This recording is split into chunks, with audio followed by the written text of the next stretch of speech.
All right, welcome to week 4 forum. This week we are surveying the challenge posed by states that deliberately employ terrorism as policy. Now, what does it mean when a state takes actions that amount to terrorism? There are a number of different ways that state behavior can constitute terrorism, and we'll be talking about that this week.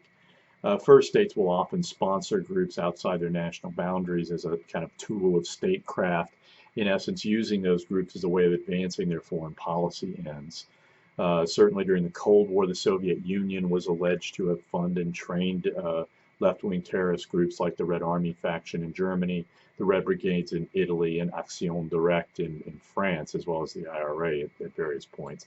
Why would a state want to engage in direct funding and training of revolutionary groups to discomfit their neighbors? I mean, there is a risk with that. Contemporaneously, Iran is often accused as being a state sponsor of terrorism.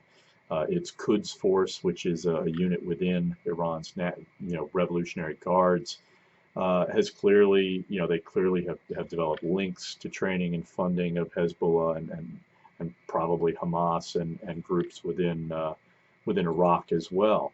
Again, why is Iran doing that? I think there are some strategic reasons that we should talk about. Second, states will often use groups not formally attached to the government to engage in actions domestically for which the government does not want to acknowledge responsibility. Remember, a lot of establishment terrorism happens in the darkness. They want plausible deniability because more often than not, they're killing people, they're torturing people, and they're trying to identify insurgent groups and kill them.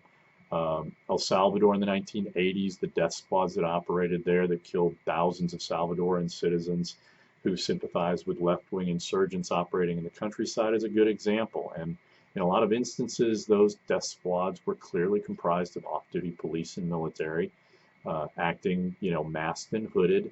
And the Salvadoran government in that period received a considerable amount of military and economic aid from the Reagan administration. So a lot of people on the other side of the issue, a lot of non-Americans accused the Reagan administration in that period of basically sponsoring terrorism. One issue I think that does not get enough attention in international relations generally is the challenge that are posed by failed states and by really fragile states.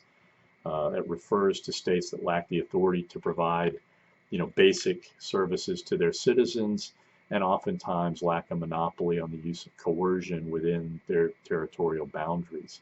The existence of failed states often contribute to terrorism in a number of ways. One, states that fail are failing during civil wars, and either the government or insurgents will resort to terrorism in the prosecution of their part of the war. Second, failed states often provide rest, refit, training, and sanctuary for other, terrorist groups that are operating in other countries. For example, Afghanistan was providing, succor to the Taliban and to, well, not so much to the Taliban, but to Al Qaeda. They were training there.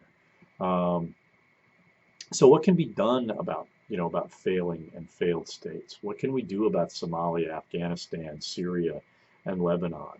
What can we do about several states in sub-Saharan Africa? It's really hard to think about what it would take to get a failed state to unfail, right?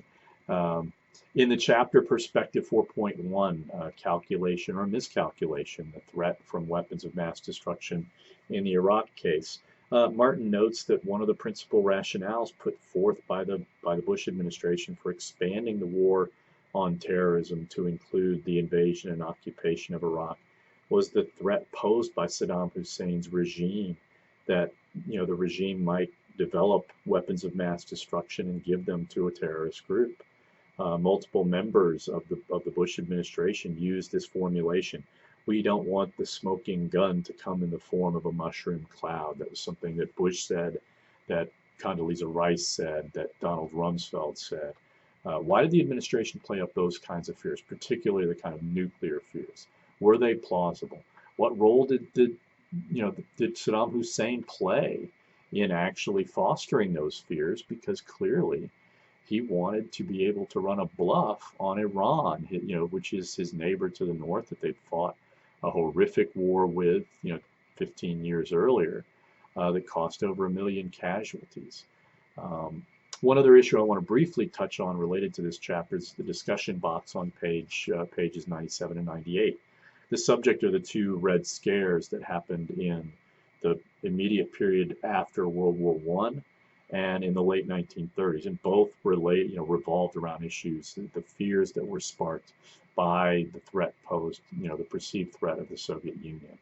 A lot of questions emerge as a result of those two periods, right? Are authoritarian methods morally compatible with democratic principles and institutions? Under what conditions are authoritarian policies justifiable and necessary, even in democracies with strong constitutional traditions? Were the post-World War II investigations, the Army McCarthy investigations, the House Un-American Activities investigations, were they justifiable considering the threat posed by the Soviet Union? Ultimately, to me, the threat that is posed by terrorism to democratic governments is the threat of overreaction that leads to the erosion of democratic institutions. What do you think about that? Okay, hopefully I've provided a basis for a good discussion. I think there's a lot to talk about in this chapter. What do you think is the most interesting thing you learned from this chapter? What do you think is the most important thing you learned? What is the most difficult thing that you struggle to understand that's coming out of this chapter? Let me hear from you, and let's have a great week.